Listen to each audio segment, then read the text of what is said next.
வையகம், வாழ்க வளமுடன். குருவே துணை. அப்படி இருக்கிறதுக்கு நீங்க உங்களை முழுசுமா அர்ப்பணித்துக் கொள்ளணும். சான்றோர்களே, ஒரு மணி நேரம் நாம இந்த நிலையில இருக்கிறோம். ஒரு மணி நேரமும் நம்ம முழுசா இந்த பயிற்சிக்காக அர்ப்பணிக்கணும். இந்த காந்த குளியல் பயிற்சிக்கு என்னை நான் முழுவதுமாக அர்ப்பணிக்கிறேன் என்கிற உணர்வு நமக்குள்ள ஏற்படணும். அப்பதான் இந்த பயிற்சியுடைய முழு வெற்றியும் நீங்க எடுத்துக்கொள்ள முடியும். இது தத்துவமாக இருந்தாலும் பரவாயில்ல, அப்படியே பயிற்சியாகவே போகும். அதனால நீங்க அப்படியே கண்களை முடியே கவனிக்கலாம். அந்த உணர்வை அப்படியே உங்களுக்குள்ள வாங்கி கொள்ளலாம். அதனால முழுசமா உங்களை முழுவதுமாக அர்ப்பணித்துக் கொள்ளுங்க. இந்த காந்த குளியல் பயிற்சிக்கு என்னை நான் முழுவதுமாக அர்ப்பணிக்கிறேங்கிற உணர்வோடு இருக்கிறேங்க. இந்த பயிற்சி பாதைக்குள்ள என்னை நான் அழைத்து செல்லுகிறேன். அப்படியே உள்ள போகலாம். இந்த பயிற்சிக்குள்ள நம்ம போகிறோம். அனுபவத்தில் என்னை நான் அறிமுகமாக்க போகிறேன். என்னையே எனக்கு நான் அறிமுகம் செய்ய இருக்கக்கூடிய ஒரு பயிற்சி. அப்படி எடுத்துக்கோ இல்லையா? அப்ப நம்மை நாம் நமக்கே நாம அறிமுகப்படுத்திக்கிற அளவுக்கு நமக்குள்ள உள்ள போகிறோம் ஆழ்ந்து. இந்த ஆன்மீக அனுபவ பயிற்சிக்குள்ள என்னை நான் இணைத்துக் கொள்ளுகிறேனுங்கிற உணர்வோடு நீங்க உள்ள அமைதியா நிக்க போறீங்க. இந்த ஆழ்ந்த அனுபவத்துல அப்படியே ஒரு மணி நேரம் கண்ண முடியே அப்படியே கவனிங்க. அது எந்த நிலையில போகுதோ அப்படியே போகலாம். முழுவதுமாக அனுபவிக்கணும். இது வெறும் பேச்சுக்காக எடுத்துக்க கூடாது. அது பேச்சல்ல, உணர்வாக எடுத்துக்கொள்ளுங்க. ஆக நாம முழுவதுமாக அர்ப்பணித்துக் கொண்டு இந்த பயிற்சிக்குள்ள ஈடுபட போகணும். சான்றோர்களே, காந்தம் என்பது இறையும் அதன் அலையும் சேர்ந்த காட்சி அப்படின்னு சொல்றாங்க இல்லையா மகரிஷி? இறையும் அதன் அலையும் சேர்ந்த ஒரு பொருளுக்கு பேர் காந்த அலை. அப்படின்னா காந்தம்னா என்ன அப்படின்னா, இறையே தன்னை இறுக்கி கொண்டு நொறுங்கி துகளாக மாறுகிற போது அந்த துகளுக்கு தான் காந்தம்னு பேரு சொன்னார் மகர்ஷி. இந்த இறை துகள்னு சொல்றமே, அதுதான் உண்மையில காந்தம். ஏன்னா இறைக்கு என்ன தன்மை இருக்கிறது அப்படின்னா, எல்லாத்தையும் ஈர்த்து பிடிக்கிற தன்மை இருக்குது. அப்படியே மனசை வெறிச்சுக்குங்க முழுசுமா. இன்னும் வெறிந்து கவனிங்க. சுத்த வெளி. அந்த சுத்த வெளிக்கு என்ன தன்மை இருக்கிறது? தன்னை அப்படியே இறுக்கி கொள்ளக்கூடிய தன்மை அதுக்கு இயல்பாகவே இருக்கிறது. ஏன் அப்படி இயல்பு வந்துச்சு அதுக்கு அப்படின்னா, அதுக்குள்ள பேர் ஆற்றல் இருந்து கொண்டே இருக்குதுங்க. சாமி சொல்லுவாங்களே, வற்றா இருப்பு, பேராற்றல், பேரறிவு, காலம், வளம் 4 ஒன்றிணைந்த வெளியே தெய்வமா இல்லையா? அப்ப அந்த பேர் ஆற்றல் என்ற ஒன்று தனக்குள் அதிகமாக அதிகமாக அதிகமாக தன்னையே இறுக்கி கொள்ளக்கூடிய சக்தியாக அது மாறுகிறது. அப்போ சுத்த வெளிக்கு என்ன தன்மை இருக்கிறது? இறுக்க ஆற்றல், இறுக்கி கொள்ளக்கூடிய ஆற்றல் அங்க இயல்பாகவே இருக்கிறது. அந்த இறுக்கத்தினால என்ன ஆகுதுன்னா, இப்ப அப்படியே கவனிச்சீங்கன்னா உங்களுக்குள்ள அந்த இறுக்க ஆற்றலை உணர முடியும். அப்படியே இறுக்கத்துல அந்த இறுக்கம் ஒரு இடத்துல போய் அப்படியே குவியுது பாருங்க. எங்கெங்கெல்லாம் அந்த இறுக்கம் குவியுதோ அந்த ஒரு புள்ளி வரைக்கும் போய் குவியும். அந்த இறுக்கம் ஒரு மைய வரைக்கும் இறுக்கி கொண்டே போகும். ஒரு கடைசி புள்ளி வரைக்கும் போகிறோம். அந்த கடைசி புள்ளி வரைக்கும் போன பிறகு அந்த இறுக்க ஆற்றல் அதுக்கு மேல போக முடியாம தன்னை அப்படியே விரித்து கொண்டு வெளியேறுகிறது. அப்ப விரித்து கொண்டு இறுக்க ஆற்றலே விளக்கும் சக்தியுடைய ஆற்றலாக மாறி வெளிப்படுகிறது பாருங்க. அப்படி அந்த இறுக்கமே இன்டென்சிஃபைட் ஆகி ஒரு இடத்துல ஸ்டாக்னேஷன் ஆகி அந்த ஸ்டாக்னேஷனே விரிவு பெறுகிற போது, முகிழ்ந்து எழுகிற போது விளக்கும் சக்தியாக மாறுதல்ல. எதுவே விளக்கும் சக்தியாக மாறியது? இருக்கும் சக்தியே இப்ப விளக்கும் ஆற்றலாக மாறி இருக்கிறது. அப்போ இருக்கும் ஆற்றல் உட்பொருளாக இருந்து விளக்கும் ஆற்றல் இப்ப வெளிப்பொருளாக வெளிப்படுகிறது. உண்மை பொருள் இருக்கும் ஆற்றலாக இருக்கிறது, மேன்மை பொருள் விளக்கும் ஆற்றலாக இருக்கிறது இல்லையா? அப்ப இந்த உண்மை பொருளும் மேன்மை பொருளும் சேர்ந்து உருவாகிய அந்த துகள் இருக்குதே, அந்த துகள் தான் காந்தம். இந்த காந்தம் எங்க எப்படி உருவாச்சு பாருங்க.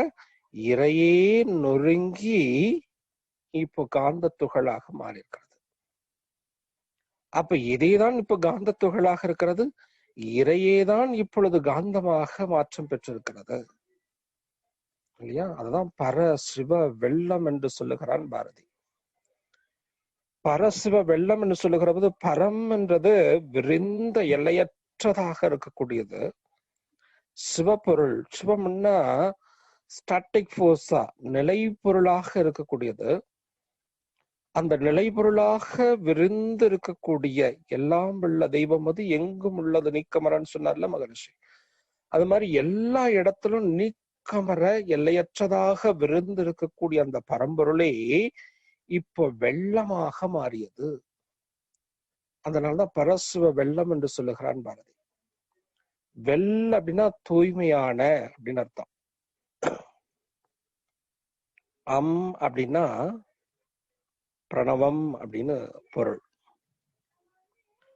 பிரணவம் என்கிற வார்த்தைக்கு என்ன அர்த்தம்னா காந்தம் என்று அர்த்தம்.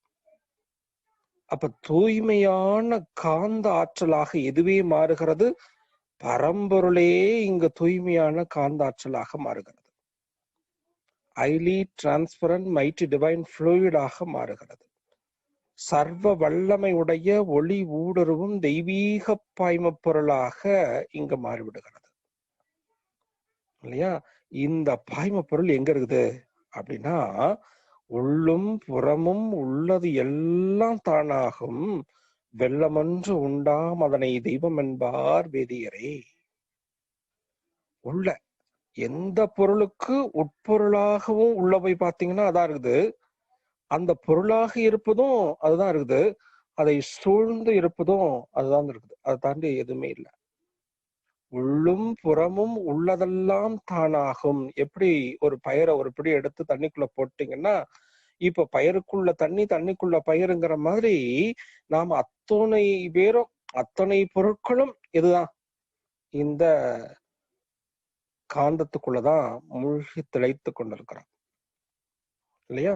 அதனாலதான் உள்ளும் புறமும் உள்ளதெல்லாம் தானாகும் வெள்ளம் ஒன்று உண்டாம் அதனை தெய்வம் என்பார் வேதியரே.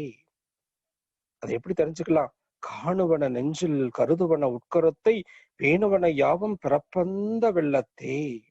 காணுவன நெஞ்சில் கருதுவன உட்கருத்தை பேணுவன யாவும் பிறப்பந்த வெள்ளத்தே. அப்ப நம்ம பிறந்ததே எங்க? இந்த காந்தத்துலதான். அப்ப நமக்கு மூலப்பொருளாக இருப்பதே எது? இந்த காந்தம் தான். அது எப்படி இருக்குதான்? எல்லை பிரிவற்றதுவாய் யாதனமோர் பற்றிலதாய் இல்லை உளது என்று அறிஞர்கள் மயல் எய்துவதாய் இல்லையா? எல்லை பிரிவற்றதுவா, எல்லை இல்லாத நிலையில இருக்குதான். யாதனும் ஒரு பற்றிலதாய், எந்த பற்றும் இல்லாததாக இருக்கிறதா இருக்குது. ஆனா இல்ல அப்படின்னு சொல்லுவாங்கல்ல, அது போல இருக்கிறதாகவும் இருக்குது, இல்லைன்னு சொல்ல முடியாது. இப்படிதான் இருக்குன்னு சொல்லி எடுத்து காட்டவும் முடியாது. அப்படி இல்லை உளது என்று அறிஞர்கள் மயல் எய்துவதாய் வெட்ட வெளியாய் வேறு பல சக்திகளாய் கொட்டு முகிலாய் அணுக்கள் கூடி பிரிப்பதுவாய் தூள அணுக்களாய் சூக்குமமாய் சூக்குமத்திற்கு சாலோவும் நுண்ணியதாய் தன்மையெல்லாம் தானாகி. பாருங்க, தூள அணுக்களாக இருக்கிறதும் இதுதான். ஏன் இந்த இறை துகள்கள்லாம் சேர்ந்து கூடிய ஒரு தொகுப்புக்கு பேர் தான் விண்துகள்கள். அப்ப எல்லா தோற்ற பொருளாகவும் இருப்பது எது? இதே இறை துகள்கள் தான் இல்லையா? ஸ்தூல அணுக்களாய் சூக்குமமாய், சூக்குமம்னா அந்த அணுக்களுக்கெல்லாம் உட்பொருளாக இருப்பது எது? இந்த இறை துகள்கள். அது எப்படிப்பட்டது? ஒன்றும் இல்லாத சூக்கும பொருள். சூக்குமத்திற்கும் சாலோவுமே அப்படின்னா அந்த விட வேற எதுவுமே சொல்ல முடியாது. அதனாலதான் பரமாணு என்று சொல்றாங்க ஞானியர்கள். பரமாணுன்னா அதை விட நுண்ணியது எதுவுமே இல்லை. அப்படிப்பட்ட ஒரு நுண்ணிய பொருள் இருக்குது பாருங்க. அந்த நுண்ணிய பொருள் தான் இந்த காந்தம். தன்மையெல்லாம் தானாகி எல்லா தன்மையும் அதுதான். தன்மையொன்று இல்லாததுவாய் எல்லா தன்மையுடையதாக இருக்குது. அதே சமயத்துல தன்மையே இல்லாததாகவும் இருக்குது. தான் பாழாய் நிற்பதுவே கடைசியில் அது தானே பாழாகவும் போய் நிற்கும். ஒன்றுமில்லாத நிலையாகவும் மாறிவிடுது இல்லையா? எங்க இருக்கிறான்? எங்கும் உள்ளான் யாவும் அறிவான், யாவும் எங்கும் உள்ளான் யாவுமாக இருக்கிறான், யாவும் அறிவான். வானவெல்லாம் தங்கு பல மதத்தோர் சாற்றுரைத்ததும் இதையே. வேண்டுவோர் வேட்கையாய் வேட்பவராய் வேட்பவருக்கு ஈண்டு பல பொருட்கள் ஈட்டுபவனாய் நிற்கும் இதே. வேண்டுவோர் வேட்கையாய் நீங்க வேணுனீங்கன்னா கூட வந்துடும். அதனாலதான் சொன்னாங்க, தட்டுங்கள் திறக்கும் என்றார், கேளுங்கள். தட்டுங்கள் திறக்கப்படும், கேளுங்கள் கொடுக்கப்படும். தட்டுங்கள் திறக்கும் என்றார், தனக்குள்ளே பேராற்றல் புதையல் கண்டோம். அப்ப தட்டணும். இப்ப நம்ம செய்ய வேண்டியதெல்லாம் என்னதுங்க? நமக்கு மூல ஆற்றலாக இருக்கக்கூடிய இந்த காந்தத்தை நமக்குள்ள வர வைப்பதற்கு ஒரு அழைப்பு. இப்ப நம்ம வீட்டுக்கு யாராவது வராங்கன்னா அவங்கள வாங்க வாங்க அப்படின்னு நீங்க கூப்பிட்டீங்கன்னா தான் வீட்டுக்குள்ள வருவாங்க. நீங்க அவங்க வந்து நீ கீழே திரும்பி பார்க்காம உள்ள உட்காந்துருந்தீங்கன்னா அவங்க என்ன பண்ணுவாங்க? அப்படியே போயிடுவாங்க இல்லையா? அது மாதிரி இப்ப இந்த காந்த ஆற்றலை நமக்குள்ள வர வைப்பதற்கு ஒரு வரவேற்பு, ஒரு வேட்கையை நமக்குள்ள ஏற்படுத்திக் கொள்ளலாம் இல்லையா? அதுக்கு என்ன? வேண்டுவோர், வேண்டுவோருக்கெல்லாம் உட்பொருளா, வேண்டுவோருக்கு வேட்கையாய் வேட்பவராய் வேட்போருக்கு ஈண்டு பொருள் அனைத்தையும் ஈட்டுவதாய் நிற்குமதே. இப்ப கேட்கிறதும் காந்தம், கொடுப்பதும் காந்தம், வருவதும் காந்தம், எல்லாம் காந்தம். இப்ப நீங்க இதை ஒண்ணு கேட்டாலும் கிடைக்குது. எங்க இருந்து வந்துச்சு? பிரபஞ்சத்துல. பிரபஞ்சத்துல இருந்து எப்படி வந்துச்சு? இந்த காந்த அலையின் மூலமாக நமக்குள்ள வந்துச்சு. இப்ப கேட்டது எது? காந்தாற்றல் கேட்டது. கொடுத்தது எது? காந்தாற்றல் கொடுத்தது. எதுவே இப்ப பொருளாகவும் வந்திருக்கிறது. அதே காந்தாற்றலே இங்க பொருளாகவும் வந்திருக்கிறது. இந்த உண்மையை நம்ம உணரணுங்க. அப்படி உணர்ந்துட்டா எல்லாம் தானாகி இருந்திடனும் இஃதரிய வல்லாருக்கு சிலர் என்பார் வாய்மையெல்லாம் கண்டவரே. எல்லாமே இருந்தாலும் கூட இதை அறியறதுக்கு கொஞ்சம் பேர்னாலதான் முடியுது. ஏன்னா அவ்வளவு குப்பையை வச்சிருக்கிறோம். இந்த ஓஷோ அழகா சொல்லுவார், எனக்குள்ள இருக்கிற குப்பையெல்லாம் போக்குறதுக்கு நான் படாத பாடுபட்டேன்பா. ஏன்? உண்மை ரொம்ப ஈஸி தான். Truth is very simple. ஆனா அதை மறைக்கிற மாதிரி எத்தனை கதைகள், எத்தனை பிரச்சனைகள் நமக்குள்ள வந்திருக்குது. அந்த கதை கற்பனை எல்லாத்தையும் தூக்கி வீசிட்டு வர்றதுக்கு ரொம்ப காலம் பிடிச்சிச்சு எனக்கு. ஒண்ணும் இல்லாததை நினைக்கிறதுக்கு எதுக்கு இவ்வளவு கஷ்டப்படணும் இல்லையா? எப்பொருளும் தம் பெற்று எப்பொருளும் தாம் பெற்று இன்ப நிலை எய்துவதற்கு வேண்டுவனெல்லாம் பெற்றவர் வேண்டாத நிலையை அடையணும். எல்லா பொருளையும் நம்ம பெறணும் அப்படின்னா பெறுபவர்கள் வேண்டாத நிலைக்கு வரணும். அதனாலதான் வள்ளுவர் சொல்லுவார், இருள் சேர் இருவினையும் சேரா. ஒன்றுமில்லாத நீ சேர்றப்பா அப்படின்னா அங்க என்ன கிடைக்கும்? ஒண்ணுமே இருக்காது. No shape, no character, no image. அப்ப அங்க உருவம் இல்ல, தோற்றம் இல்ல, குணங்கள் இல்ல, எதுவுமே இல்லைன்னா உனக்கும் எதுவுமே இல்லை. இந்த நிலைக்கு வந்துட்டா எல்லா பொருளுமாக இருப்பதும் எதுவே? இந்த சுத்த வெளியை தானே, இந்த காந்தாற்றலை தானே மலர்ச்சி அடைந்து இவ்வளவு பொருளா இருக்குது. அப்ப எல்லா பொருளும் தனக்குள்ள இருக்கிறத அங்க கண்டுகொள்ளலாம். அப்படி கண்டுகொள்ளுகிற போது நாம என்ன பண்ணணும் அப்படின்னா, யாதுமாம் ஈச வெள்ளம் என்னுள் நிரம்பியது என, யாதுமாம் ஈச வெள்ளம் என்னுள் நிரம்பியது என்று அறிவு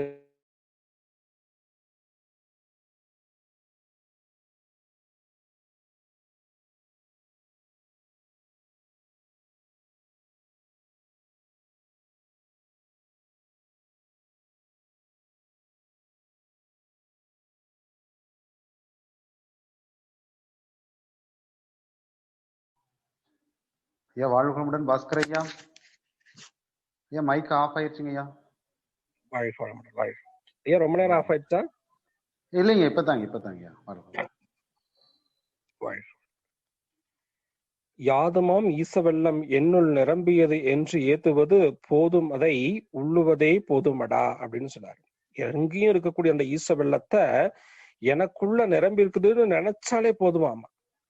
இதுக்காக நீங்க போய் காவி துணியெல்லாம் கட்ட வேண்டியதில்லை, கட்டை சடையெல்லாம் வேண்டாம். பாவித்தல் ஒன்றே போதுமடா பரநிலை எய்துவதற்கு. சாத்திரங்கள்லாம் வேண்டாம், எதையும் போய் கஷ்டப்பட்டு படிக்க வேண்டியதில்லை. சதுர்மறைகள் ஏதும் இல்லை, எந்த மறை வேதங்களும் படிக்க வேண்டியதில்லை. மகரிஷிகிட்டே சாமி நீங்க எந்த யூனிவர்சிட்டியில போய் படிச்சீங்க அப்படின்னா சாமி அழகா சொல்லுவாங்களே, நான் இந்த பிரபஞ்சம் என்னும் பல்கலைக்கழகத்தில் படித்துக் கொண்டேன். அது மாதிரி நம்ம எதையுமே படிக்க வேண்டியதே இல்லை. தோத்திரங்கள் இல்லை, எந்த மந்திர உச்சாடனங்களும் இங்க இல்லை. என்ன வேணும்? இல்லை உளந்தொட்டு நின்றாற் போதுமடா. ஒண்ணும் வேணாம், உளந்தொட்டு நின்றால் போதுமடா. இத அடைஞ்சே தீரணும்னு நினைச்சு நின்னீங்கன்னா போதுமாப்பா, அவ்வளவுதாங்க. சிவமொன்றே உள்ளதென சிந்தை செய்தால் போதுமடா. எப்படி? தவம் ஒன்று இல்லையொரு சாதனையும் இல்லையடா. தவம் இல்லைன்னா எதுவுமே கிடையாதுங்க. அப்படி தவம் செஞ்சா போதும்.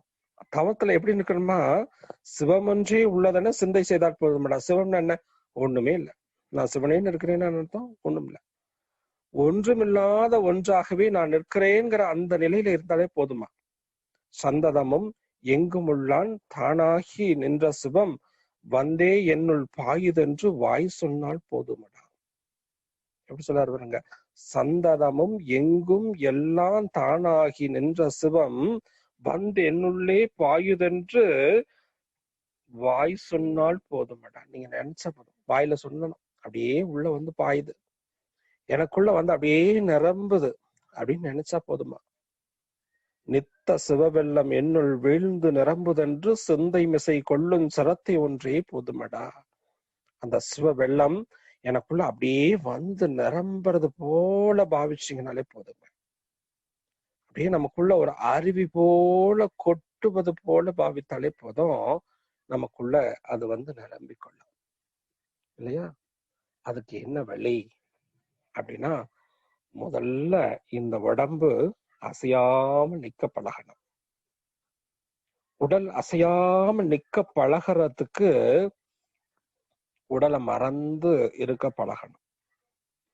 அப்படி உடல் மறந்த நிலையில தளர்ந்து இருக்கிற போது என்ன ஆகும்னா அகப்பயணம் மேற்கொள்ளுமா அந்த மனசு.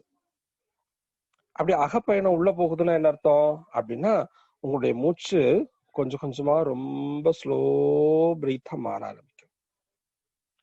மூச்சினுடைய அலைவேகம் குறைய குறைய குறைய என்ன ஆகும்னா மனதனுடைய அலைவேகம் குறைய ஆரம்பிச்சிருங்க. மனதனுடைய அலைவேகம் குறைய குறைய என்ன ஆகும்னா அப்படியே இந்த பிரபஞ்ச காந்தத்தோடு நாம இணைந்து கொள்ளுவோம். அப்படி பிரபஞ்ச காந்தத்தோடு இணையறதுக்கு பாவனையும் போதும். அந்த பாவனையில ஆற்றல் நமக்கு அபரிமிதமாக வந்து நிரம்புறத அங்க உணர முடியும். அந்த ஆற்றலை முழுவதுமாக நமக்குள்ள ஏற்படுத்துறதுக்கு மனசை தயார்படுத்தணும். மனசை விரித்து குவித்து தவம் செய்ய பழகணும். செய்து பார்க்கலாமா? இப்ப அப்படியே ஒரு அரை மணி நேரம் நம்ம வந்து இந்த காந்த குளியல்ல அப்படியே இருக்க போகிறோம். இப்ப என்னன்னு தெரிஞ்சிருச்சு, காந்தம்னா என்னன்னு தெரிஞ்சிருச்சு, எங்க இருக்குதுன்னு தெரியுது. நமக்கு உள்ளேயும் இருக்குது, வெளியிலும் இருக்குது. நமக்குள்ள இருக்கிறது எல்லையுடையது, எல்லையற்றதாக பிரபஞ்ச வெளி முழுக்க இருக்குல்ல, அதை அப்படியே நமக்குள் உள்வாங்க போகிறோம்.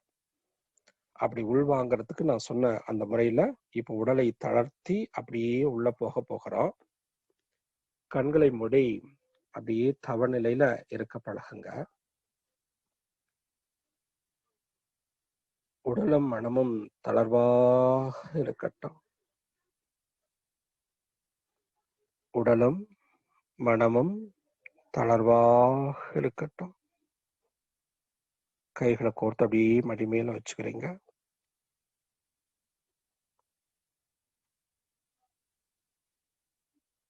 இன்னும் ரிலாக்ஸ்டு பொசிஷனுக்கு வாங்க. ரொம்ப ரிலாக்ஸ்டா இருக்குங்க. எந்த சிரமமும் வேண்டாம். இன்னும் ஆழ்ந்த அமைதி. அப்படியே உங்க தலைப்பகுதி நினைங்க.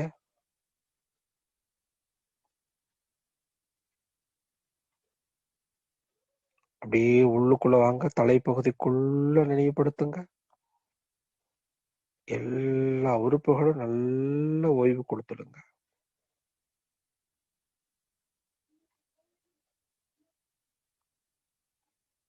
இன்னும் முழு ஓய்வாக இருக்கணும்.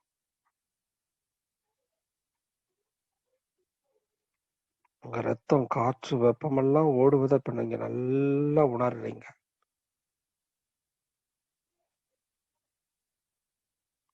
அப்படியே கழுத்து பகுதிக்கு வாங்க. கழுத்து பகுதியில நல்ல ரத்தமெல்லாம் ஓட்டம் எடுக்குது. காற்றோட்டங்கள் முழுவதுமாக நிரம்பி இருக்கிறது. கழுத்துல இருக்கிற நரம்புகள் எல்லாம் நல்ல தளர்வடையட்டும். இன்னும் முழுமையான ஓய்வு. முழு ஓய்வு. அப்படியே தோள்பட்ட கைகள் எல்லாம் தளர விடுங்க.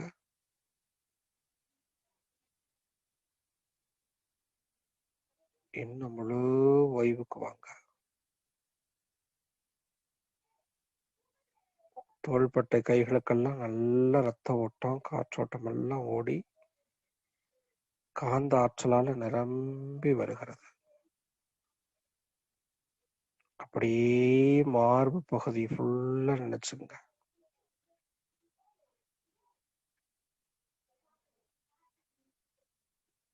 மார்பு பகுதிக்கு நல்ல ரத்த ஓட்டம், காற்றோட்டம், வெப்ப ஓட்டம் எல்லாம் சீராக இயங்குது.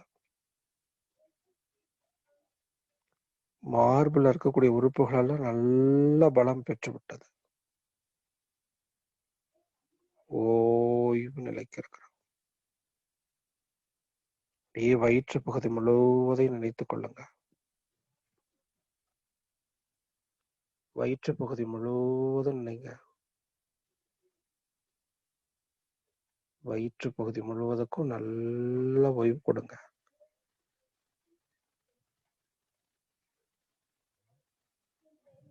ஆழ்ந்த ஓய்வு.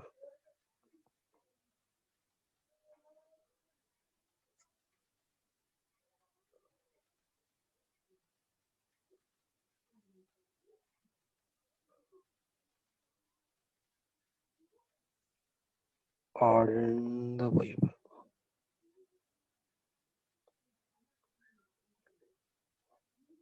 இடுப்பு பகுதி முழுவதையும் நினைத்துக் கொள்ளுங்க. இடுப்பில் இருக்கக்கூடிய உறுப்புகள் எல்லாம் நன்றாக ஓய்வு பெறுகிறது.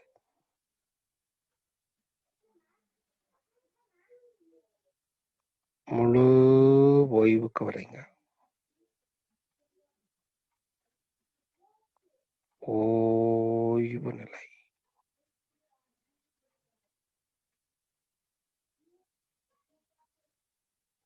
அப்படியே தொடைகள் 2 பகுதியும் தளர விடுங்க. தொடைகள் 2 நன்றாக தளரட்டும்.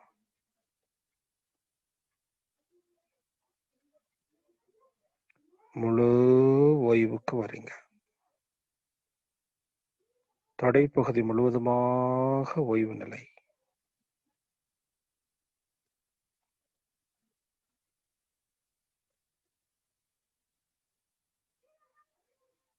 அப்படியே முழங்கால்கள் 2ஐயும் தளர விடுங்க.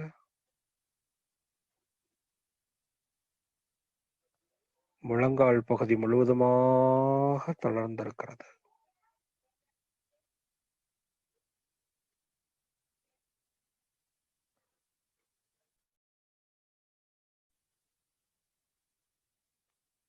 முழங்கால் பகுதி முழுவதுமாக தளர்ந்து விட்டது. அப்படியே கணுக்கால் வரை உள்ள உறுப்புகளை தளர விடுங்க.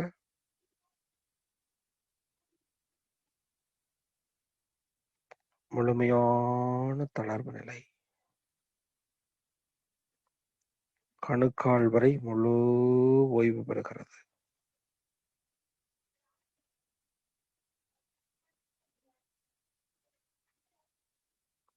அப்படியே பாதங்கள் இரண்டையும் தளர விடுங்க. பாதங்கள் முழுமையாக தளர்ந்து விட்டது.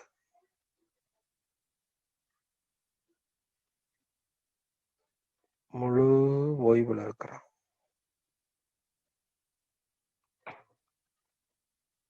முழுமையான ஓய்வு.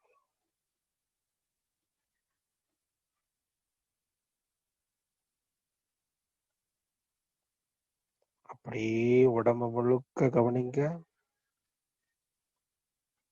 உடல் முழுக்க கவனிங்க. உச்சியிலிருந்து பாதம் வரைக்கும் கவனிங்க.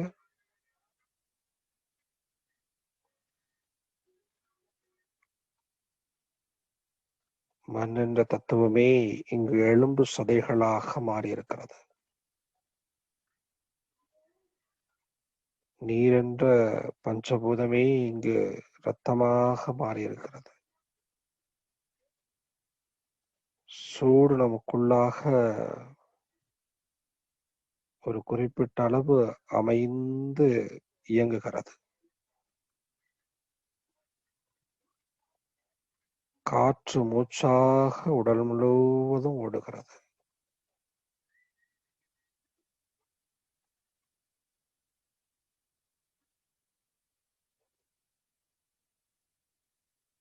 இந்த 4 பூதங்களுக்கும் மூலப்பொருளாக இருப்பது விண்தான். அந்த விண்துகள் நமது உடலுக்குள்ளாக உயிராக இருந்து இயங்கிக் கொண்டிருக்கிறது.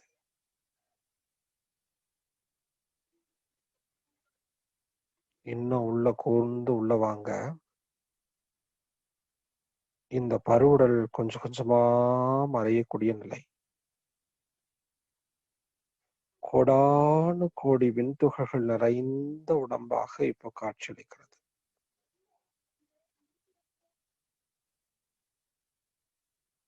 விண்துகள் நிறைந்த அந்த உடம்பு அப்படியே காட்சியாக பார்க்கிறோம்.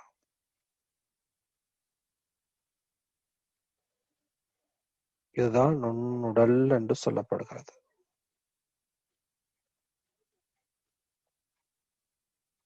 அந்த விண்துகள் ஒவ்வொன்றையும் கூர்ந்து பார்க்கிறோம்.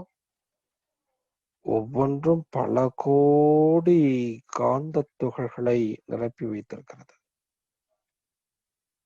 இன்னும் உள்ள வாங்க. அப்படியே உள்ள வாங்கம்மா. பல கோடி விண்துகள் நம்ம உடம்புக்குள்ள நிரம்பி இருந்தாலும் அது ஒவ்வொன்றும் பல பல பல கோடி காந்த துகள்களால நிரம்பி இருக்கிறது.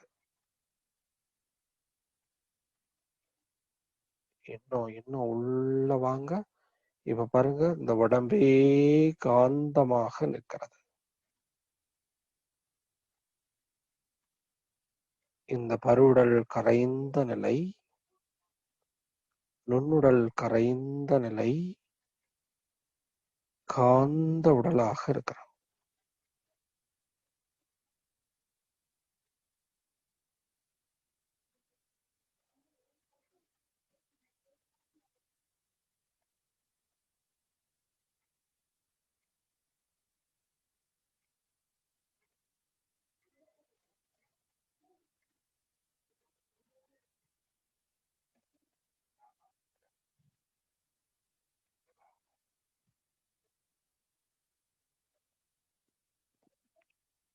கொடானு கொடி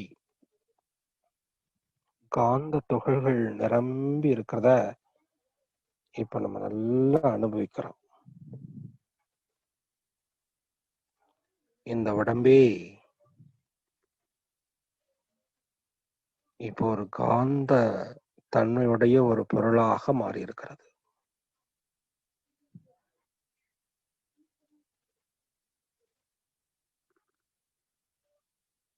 இந்த உடல் அழிந்து போச்சு. தானும் அழிந்து, தானமும் அழிந்து, நீடு ஊனும் அழிந்து, உயிரும் அழிந்து, உடன் வானும் அழிந்து, மனமும் அழிந்து, பின் நானும் அழிந்து அமைய நான் அறியேனேன்னு திருமலர் பாடினார்ல, அந்த நான் அறியக்கூடிய நிலையில இருக்கிறான். அப்படி எல்லாத்தையும் முழுவதுமாக அழித்து விட்டான்.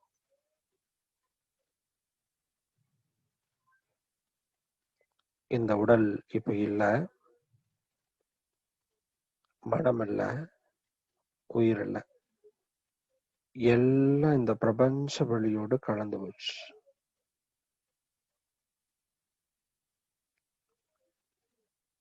ஆழ்ந்த அமைதியில் இருக்கிறான்.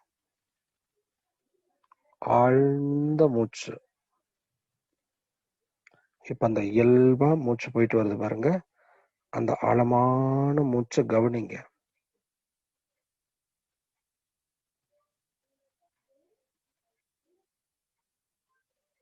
இப்போ உங்களையே நீங்க பார்க்கறீங்க. see yourself. உங்களையே நீங்க பார்க்கறீங்க, நல்லா உற்று பார்க்கறீங்க.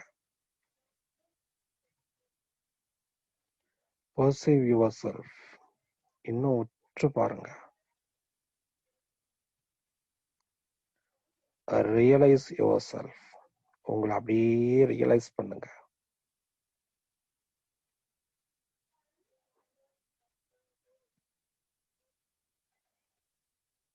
உன்னையே நோக்கு, உன்னையே உற்று நோக்கு, உன்னையே உணர்ந்து கொள். அப்படியே நம்மளை உணர்ந்து கொண்டு இருக்கிறோம்.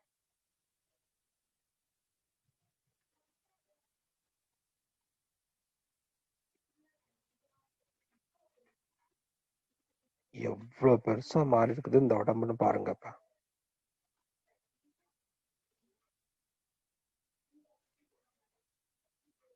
எல்லையற்றதாக மாறி இருக்கிறது.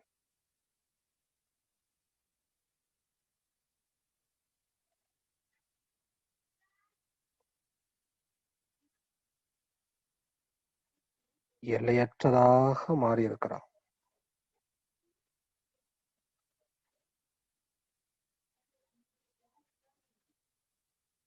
மனம் முழுவதுமாக விரிந்து நிற்கிறது.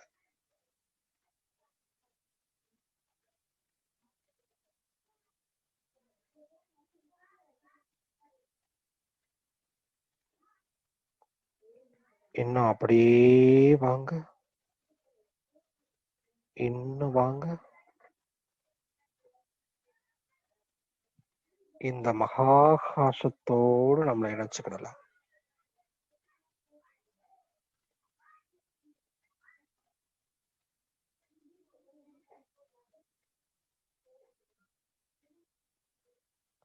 ஒரு தெய்வீக காந்த களத்துக்குள்ள நாம இருக்கிறோம்.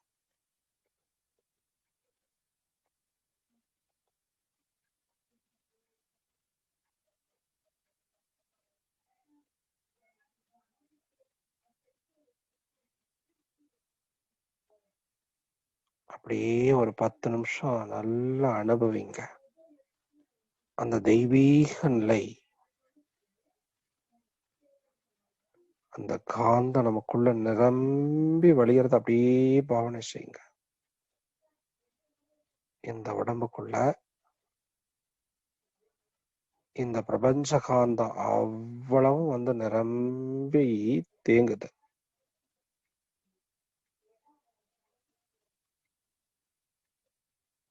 அப்படியே ஒரு 5 நிமிடம் இதே நிலையில இருக்கலாம்.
உன்னிலே நான் அடங்க என்னுள்ளே நீ விளங்க உனது தன்மை ஒளிர எனதுள்ளம் தூய்மை பெற்றேன்னு மகரிஷி பாடினாரே, அந்த தூய்மையை இப்ப நாம உணர்கிறோம். ஒளிந்தேன் பிறவி உறவென்னும் பாசம் கழிந்தேன். ஒளிந்தேன் பிறவி உறவென்னும் பாசம் கழிந்தேன். கடவுளும் நானும் ஒன்றானேன். கடவுளும் நானும் ஒன்றானேன். தத்துவமசிங்கிற நிலை இங்க உணரும். அதுவே நானாக இருக்கிறேன்.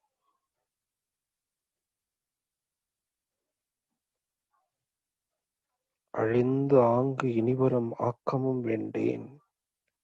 எந்த வேட்கையும் நமக்குள்ள இனிமே இல்லை. எல்லாம் அழிந்தது. தீயினால் தூசாகும் செப்பாளோர் எம்பாவைன்னு ஆழ்வார் பண்ணாங்களே, அத்தனை வேட்கையும் இங்க தீயில போட்டது போல தூசா போச்சு. அழிந்து ஆங்கு இனிவரும் ஆக்கமும் வேண்டேன். செழுஞ்சார் புருஷடையோனே சிவனை கண்டுகொண்டேன். அந்த கருப்பொருளை அப்படியே அனுபவிக்கிறோம். கருப்பொருளோடு இணைந்து இருக்கிறோம்.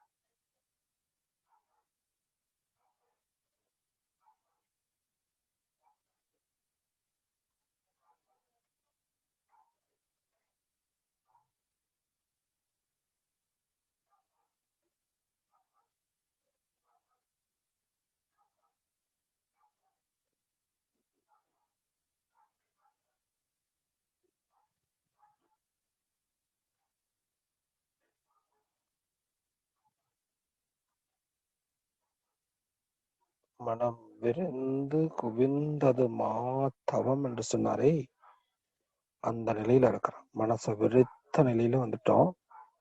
குவித்தும் பார்த்துக்கிறோம். மனம் விருந்து குவிந்தது வாயுவும். இப்போ இந்த மூச்சு காற்றும் கூட போறது வர்றதே தெரியாத அளவுக்கு வந்திருக்கிறோம். மனம் விருந்து குவிந்தது மண்ணுயிர். இப்போ உயிரிலேயே ஒடுங்கி நிற்கிறது. பிரபஞ்ச உயிரோடு இணைந்திருக்கிறோம். மனம் விரிந்து உரை மாண்டது முக்தியேன்னு சொல்றார் திருமூலர். மனம் விரிந்து உரை மாண்டது முக்தியே. இங்க மனம் மாண்டு போச்சு.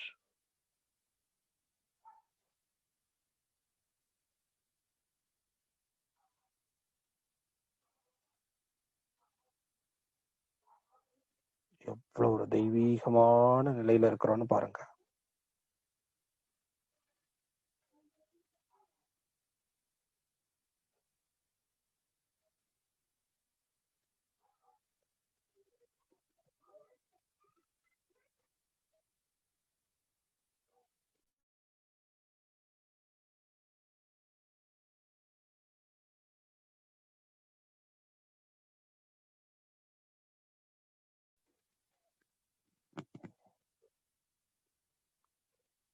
மனம் விரிந்து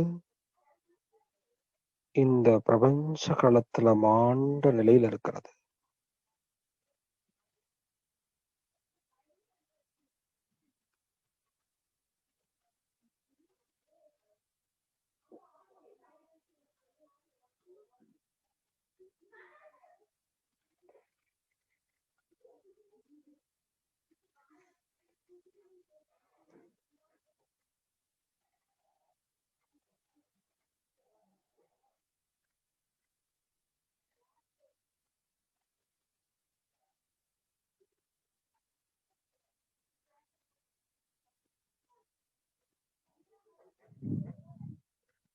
துயர் மகிழ் விரண்டையே துய்த்த என் அறிவை காலம் தூரம் பருமன் வேகம் என்னும் விரைவு கடந்து மெய்ப்பொருளோடு இணைத்துக் கொண்டிருக்கிறோம். இந்த நிலையில இனி பழிபுரியேன். எல்லாமாக இருப்பது நானே என்பதை இங்க உணர்ந்து கொண்டேன். இனி பழிபுரியேன். புரிந்தவை களைந்தேன், இறைநிலை உணர்ந்தேன், இணைந்தேன், இறைநிலை உணர்ந்தேன், இணைந்தேன், நிறைந்தேன். இனி என் உடல் உயிர் ஆற்றலை முறைப்படி இயக்கி கடமையை ஏற்றமாய் புரிவேன். சுகதுக்கம் அனுபவித்த என்ன இந்த சுகதுக்கத்துக்கு அடிப்படையான இந்த மூலப்பொருளோடு இணைத்திருக்கிறான். சுகதுக்கம் அனுபவித்தேன், சோர்வு கண்டேன், சுய அறிவால் ஆராய்ந்தேன், முடிவு காண. அந்த அறிவு மெய்ப்பொருளோடு இணைந்திருக்கிறது.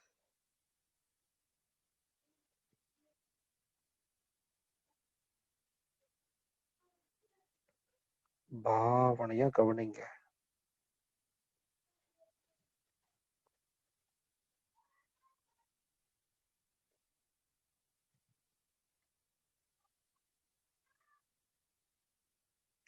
குருவோடு இணைந்திருக்கிறான்.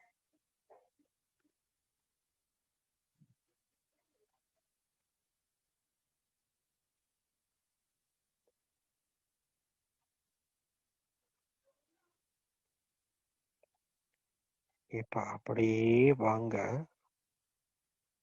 இன்னும் உள்ள வாங்க. இந்த உடம்ப அப்படியே இப்ப கவனிங்க.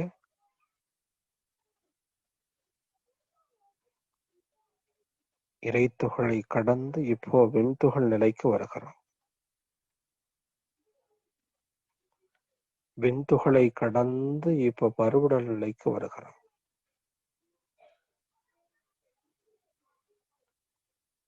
இப்ப கவனிச்சு பாருங்க, இந்த உடம்பு எப்படி இருக்குதுன்னு பாருங்க.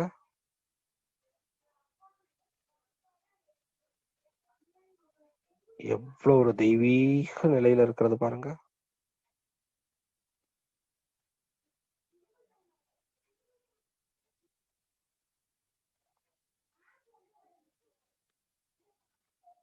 இதை அப்படியே நீங்க அனுபவமாக மாற்றிக்கொள்ளுங்க.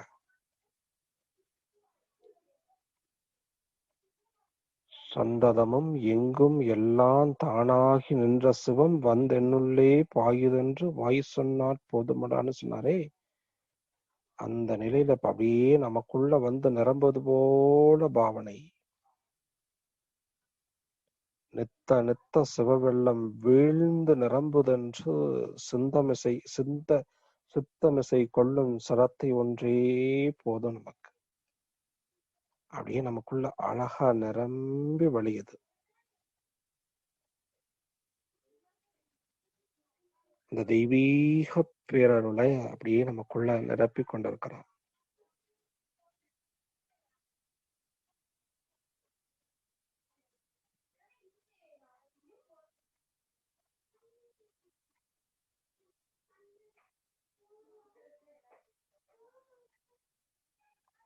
வாழ்க வளமுடன்.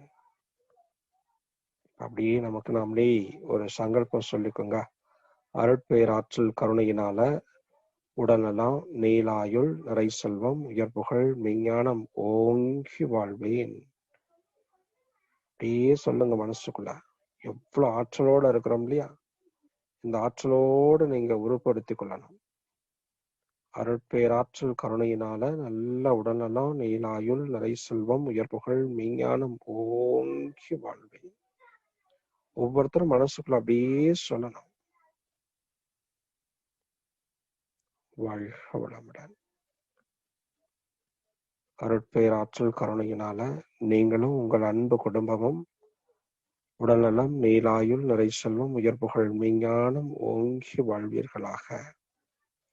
இந்த அருட்குளியல்ல, இந்த தெய்வீக குளியல்ல நிரம்பி தன்னை தூய்மை செய்து கொண்ட ஒவ்வொரு உள்ளங்களையும் வணங்கி, உங்களை எல்லாம் இந்த நல்ல தருணத்துல சந்தித்தல பெரும் மகிழ்வு கொள்ளுகிறேன். உங்களோடு சேர்ந்து இந்த ஆன்மாவும் தூய்மை அடைந்ததுல பெரும் மகிழ்வு கொள்ளுகிறேன்.